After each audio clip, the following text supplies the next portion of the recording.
나는 밀리터리 덕후다. 본격 밀리터리 팟캐스트 밀떡을 시작합니다. 청취자와 함께 경례 밀떡. 바로 안녕하세요, 박찬준입니다. 안녕하세요, 놀러온 남자 정명섭 정작입니다. 6월간 플래툰 홍편 인사드립니다. 네, 이렇게 힘차게 밀떡이 시작됐습니다. 이번 시간 밀떡의 주제는 최근에 러시아가 그 에어쇼에서 공개를 한 그렇죠?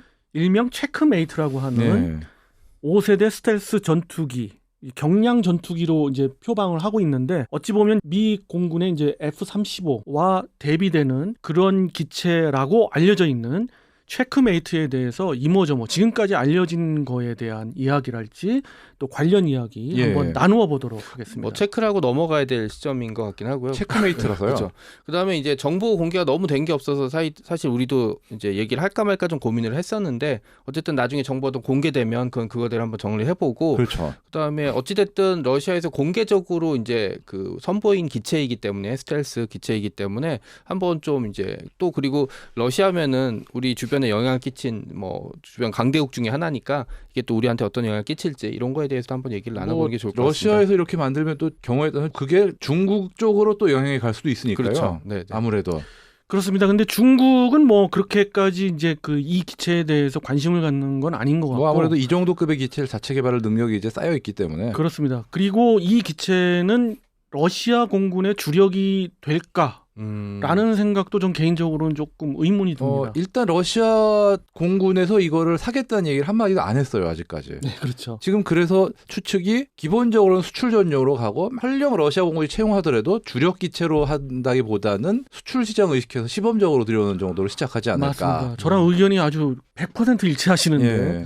저도 이제 그렇게 보고 있고요. 하나하나 좀 따져보면 우선 그들이 발표한 뭐 레이더 성능이랄지 이런 거는 가장 최신의 러시아 A사 레이더인 것 같아요. 예. 굉장히 그 성능적으로 우수하다고 하는데, 이것은 뭐 밝혀져야 되니까 또 이제 실전 배치가 돼 보아야 이제 그렇죠. 또 알 수 있는 부분이라, 뭐 미루어 짐작하건대는 충분히 그럴 수준의 기술은 갖고 있는 게 러시아 전력이기 때문에 이 부분에 있어서는 이론의 여지가 없고요. 일단 이번에 공개된 기체가 사실 실제 기체라고 보기 힘든 면이 많아요, 사실. 맞죠. 많은 전문가들이 이거는 그냥 모겁. 시제품도 아니고 모겁이다. 그냥 완전히 모형. 네. 이렇게 보고 있는데 제 생각도 비슷해요. 네. 실기치고 너무 엉성해요, 솔직히 말해서. 그렇죠. 거기 이제 그 장착됐다고 하는 그 EOTS는 확실하게 그건 가짜 아무리 봐도 가짜고. 예.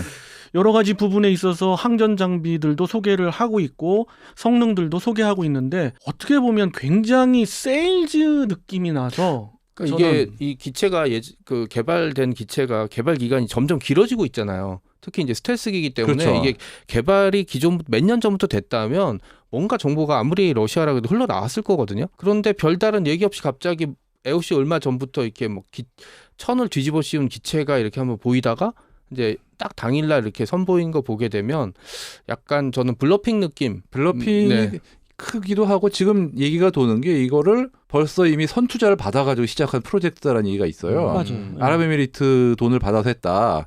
제 생각에는 일단 투자자에서 돈을 받았으니까 우리는 돈을 쓰고 있다라는 걸 보여주기 위해서 하는 경우, 이렇게 일단 내놓은 게 아닌가. 결과물이 아직 신통한 게 안 나왔으니까. 그래서 어떤 투자자들을 추가로 끌어모으고, 또 기존 투자자들에게 어떤 이렇게 우리가 돈 쓰고 있다는 걸 알려주는 어떤 프리젠테이션용이 아닐까 하는 느낌이 들어요. 러시아의 기술력으로 지금 이야기하고 있는 스펙을 믿습니다. 믿고, 물론 이제 그 중에서 가장 좀 신뢰가 안 가는 부분은 엔진이죠. 조금 우려되는 부분은 엔진이긴 한데, 어찌됐든 그런 스펙이 중요한 게 아니라 이 기체는 말씀하신 대로 투자가 제대로 있고, 그 다음에 그 투자에 의해서 기체가 제대로 나와서 그 기체에 대한 그 소요가 적어도 뭐 몇백 대 수준은 돼야 어느 정도 궤도에 올라서 성공할 수 있을까 하는 기체인데, 여기에 대해서는 아직 우리가 진단을 하기에는 너무 빠르죠. 그냥 제 생각에는 우리도 이제 뭐 러시아는 상황이 좀 다르니까 이제 우리도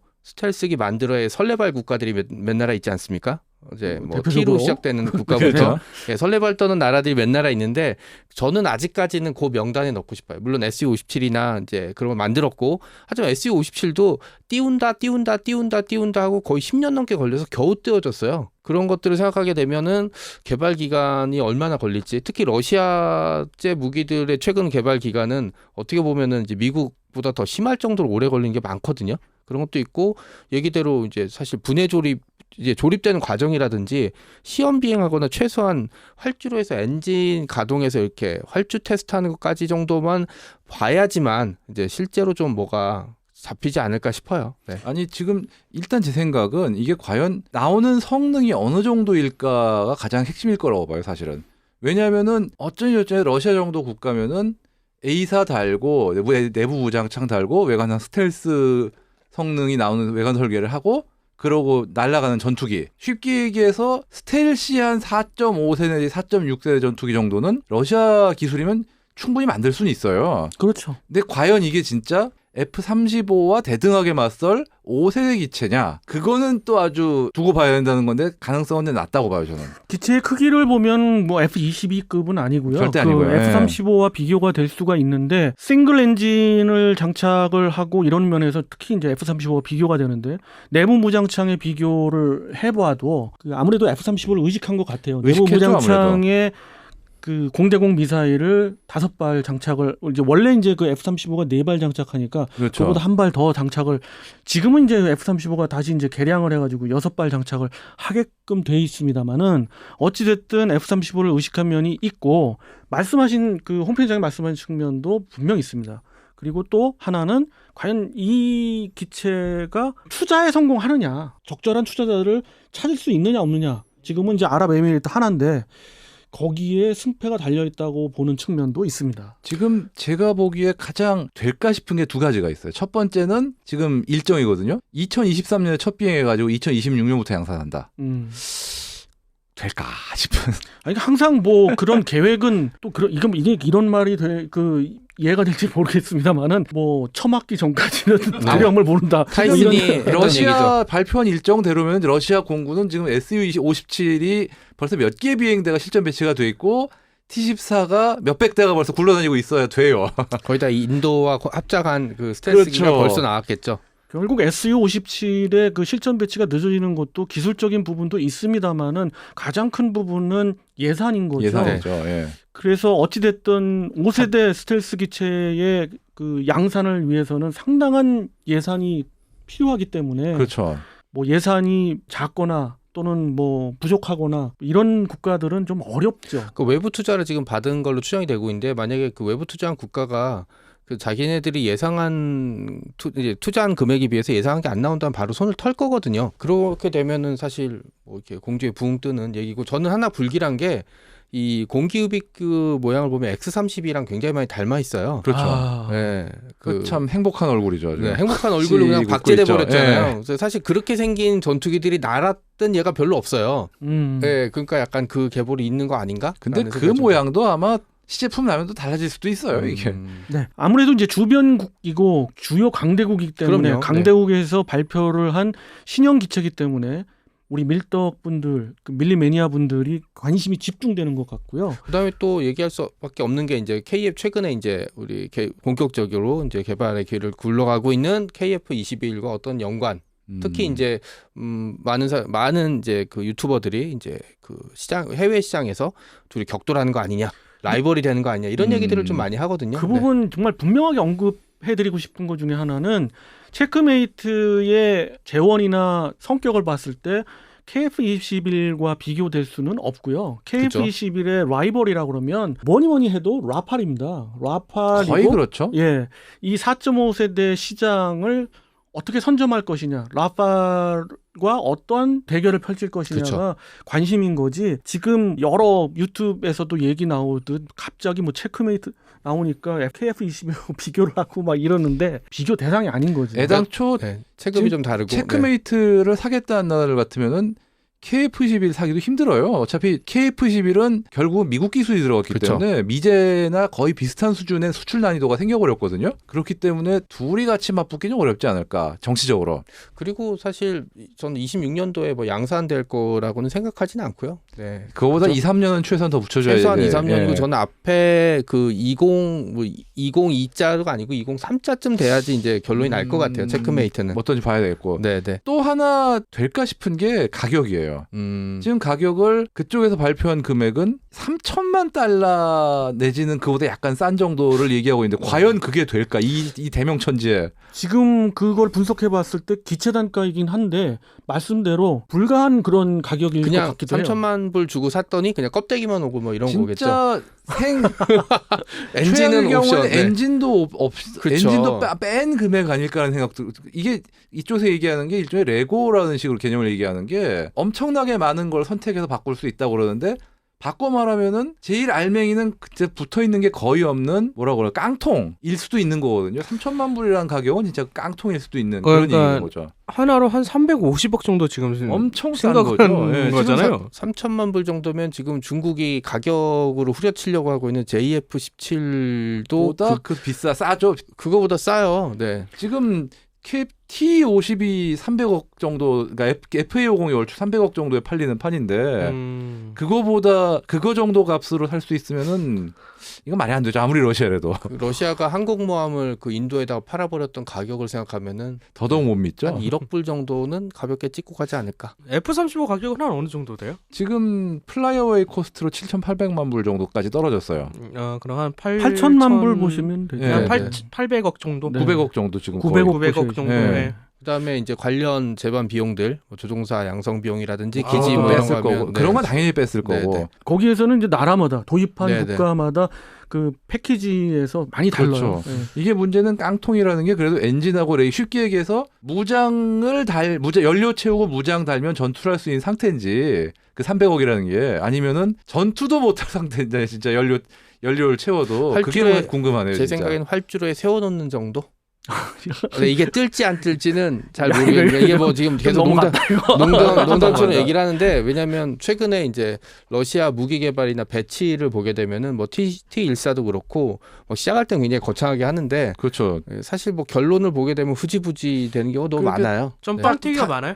그 S57, 그렇진 S57 같은 그렇진 경우 않아요. 보면은 네. 이제 뭐 박 의원 얘기대로 예산 문제라든지 기타 등등의 문제긴 하지만 자기네들 배치를 공언한 그 해보다 거의 10년 정도 넘게 이제 뒤에 이제 본격적으로 배치가 시작됐고요. 그렇죠. 그것들이 전부 그 여러 가지 문제들이 있지만 그렇죠. 기술적인 문제라기보다는 바로 그 예산 문제가 가장 크고요. 이 기체의 가장 또 스펙상 드러나는 부분 중에 하나가 기동력이에요. 그렇죠. 기동성이 굉장히 뛰어날 것 같은 게 가벼우면서도 류울카 엔진의 가장 최신 버전 엔진을 갖다 장착하거든요. 거기에 더해서 이들의 계획상으로는 새로운 신형 엔진을 장착하겠다는 건데 네. 그 신형 엔진의 밀리 파워가 지금 F-22 랩터에 장착한 엔진보다 낫다는 거예요. 얼마나 믿을지 모르겠지만 하여간에 근데 사실 밀파워로 보면은 항상 러시아 엔진이 미국 엔진에 버금가거나 그거 이상일 수도 있어요.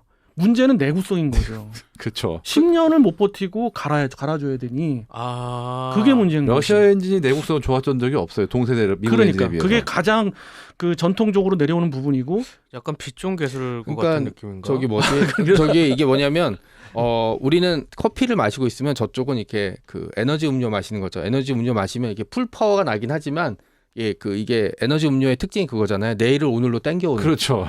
네, 내일이 없는 거예요. 네, 내일은 그냥 하루 종일 자야 돼. 뭐 이런 거랑 좀 비슷한 지금 거죠. 제가 생각하기에 이번에 또 체크메이트를 발표한 또 하나의 이유가 있을 것 같은 게 지금 러시아 전투기의 수출 포트폴리오가 위기예요. 제가 보기엔. 그렇죠. 왜냐하면은 쉽게 얘기해서 1980년대에 나온 포트폴리오가 어떻게 보면 계속 개량만 거쳐 쉽게 해서 미그 29와 수호이 27의 어떤 그쵸. 그 기반이 된 기체들의 발전형들을 대체를 못 하고 있거든요. 어떻게 보면 지금. 그리고 근데 이제 미국만 해도 지금 F-35라는 게 있고 하다못해 미국만 해도 F-35라는 대항마가 나와 있는 상황에서 지금 아무것도 못하면 러시아는 이제 밀리는 거 아니냐 수출 시장에서 완전히 그런 위기감도 한데 가뜩이나 더한 게 아닌가 이제 싶어요. 이제 전투기 시장이 계속 축소되고 있고 그러면서 이제 살 수 있는 나라들이 점점 줄고 이제 있으니까. 줄어들고 있고 그렇게 되면은 예를 들어서 비싼 돈 들여서 사면 미제나 유럽제가 낫지 않냐? 그렇죠. 라는 게 이왕 있죠. 살 거 이왕 좋은 거 살 거면. 좋은 거 사겠다. 근데 미제나 유럽제는 비싸잖아요. 네, 그래서 러시아가 강점이 좀 있는 거고요. 그렇게 해서 사실 그 러시아가 이제 그 무기 체계가 무너지면서 그 러시아군의 전체 그 편제가 무너지면서 수호이 27의 계열도 기체들을 굉장히 싼 가격에 뭐 아프리카랄지 그렇죠. 그런 예. 국가에까지 공급이 됐잖아요. 그래서 사실 그 러시아 기체들이 좀 퍼지긴 했지만 문제는 그 기체들의 유지 보수가 아주 굉장히 엄청 애를 먹고 있죠. 설마 다들. 꽝이라고 얘기했을 정도로 어. 부품 수급이 원활치가 않습니다. 페루만 해도 미그 19 싼 맛에 샀다가 그렇죠. 지금 대부분 안 날고 있어요 지금. 인도네시아, 말레이시아 다 그런 문제 때문에 이제 돌아서는 거예요. 유럽제 기체나 미제. 미제 기체로 돌아서고 있는 상황이에요. 그래서 이 러시아가 활로를 뚫기 위해서 야심차게 프로젝트를 개발한 거 아닌가. 그런 생각도 그런 들어요. 생각도 듭니다. 그 명칭이 약간 나온 게 체크메이트라는 의미가 약간 그런 것도 좀 담고 있지 않나? 그렇겠죠. 네, 그런 네. 얘기들이 좀 들려 있죠. 왜냐하면 네. 이제 체크를 뒀다는 의미가 되는 갑자기 거고 미드 네. 퀸스 갬빗 생각이 나는. 그런 얘기들이라 이제 거듭 말씀드리지만 우리가 가지고 있는 건 러시아가 발표한 자료밖에 없어요. 그리고 뭐 러시아가 뭐 뻥을 심하게 치는 나라는 아니죠. 아니라서 그냥 이란이 만들었다는 그 스텔스 그거보단 기 같지는 아무래도. 않을 거라는 건 알지만 어쨌든 이거는 스펙상에 나온 거. 그다음에 이 기체가 저도 목업이나 그냥 조립품이라는 거 실제 안에 뭐가 들어가 있지 않다는 쪽에 좀 무게감이 있는 거라 이건 이제 향후의 개발 일정 그다음에 얘기대로 몇 가지 증거 있잖아요. 우리도 KF-21이 이제 단계마다 조립했다. 그다음에 이제 이 다음 일정이 제대로 되느냐 이제 테스트가 제대로 되느냐가 이제 관건이듯이 그렇죠. 아마 체크메이트도 그 과정을 거쳐야 되지 않을까 하고 지금으로서는 거듭 말씀드리지만 이제 다 추정. 그런데 이제 러시아라는 국가가 가지고 있는 무게감 또 그게 우리나라 주변의 강대국 중에 하나잖아요. 그러니까 우리한테 어떤 영향을 미칠까에 대한 걸 좀 감안한다면 지금 상황에서 한번 얘기를 해보고 나중에 이제 조금 뭔가 구체적인 정보가 나오면 그때 이제 수정하든지 이 시간의 의미는 다른 게 아니라 이 체크메이트가 갖는 실질적인 그렇죠. 그 개발이 왜 됐으며 그런 의미 같은 것들 그런 것들을 말씀드렸고 또 일부에서 이야기하는 그런 어떤 그 모 기체와의 비교 이런 것들이 좀 아니다라는 거 그렇죠. 팩트로 말씀드렸습니다. 만약 이 스펙이라면 우리 출연진 분들께서는 어떻게 도입을 하실 건가요? 아 지금 러시아하고 미국하고 관계 때문에 도입하고 싶어도 못해요. 아니 대한민국 그런 도입을- 걸 정치적인 상황 네, 제외하고 떠나서 저는 반대인 게 그 이 기체들을 한번 사면은 적어도 30년을 운영해야 되는데 5년에서 10년 사이 운영까지는 굉장히 스펙대로 움직이는 게 러시아 기체의 특성입니다. 근데 5년 내지 10년이 지나면 그 이후부터는 여러 가지 문제를 일으키는 게 러시아 기체의 그동안의 행보였어요. 그렇기 때문에 저는 안 사겠어요. 저도 비싸도 미제나 유럽제로 갈 것 같아요. 저 그럴 같아도. 바에는 그냥 새 거 산다. 약간 이런 좋은 느낌이구나. 거. 예. 예. 저는 기술 이전을 100% 해준다면 고려해봐야 되지 않을까. 절대 그렇게 안 하죠. 그러니까 뭐 당연히 그렇게는 저도 안 하겠지만. 러시아 전통이 원래 절대로 그렇게는 안 하잖아요. 네, 근데 뭐 예를 들어서 뭐 그 전체적인 전제 조건이니까. 근데 뭐 사실 체크메이트에 그 들어간 기술에 대한 뭐 에이사레이드랄지 EOTS랄지 이런 그 항전 장비들은 우리도 지금 다 개발을 해놓고 있고 그에 비해서 그렇게 떨어지는 건 아니에요. 그렇기 때문에 굳이 그들의 기술이 필요한 것도 아닙니다. 그렇죠. 뭐 이 정도 뭐 이야기를 드렸고요. 체크메이트 계속 좀 우리가 관심을 갖고 지켜봐야 될 기체임에는 분명합니다. 다른 또 소식이 있을 그쵸. 때 네. 한번 또 찾아뵙도록 하고요. 이 시간은 이것으로 마치도록 하겠습니다. 청취자 여러분께 형님 밀떡!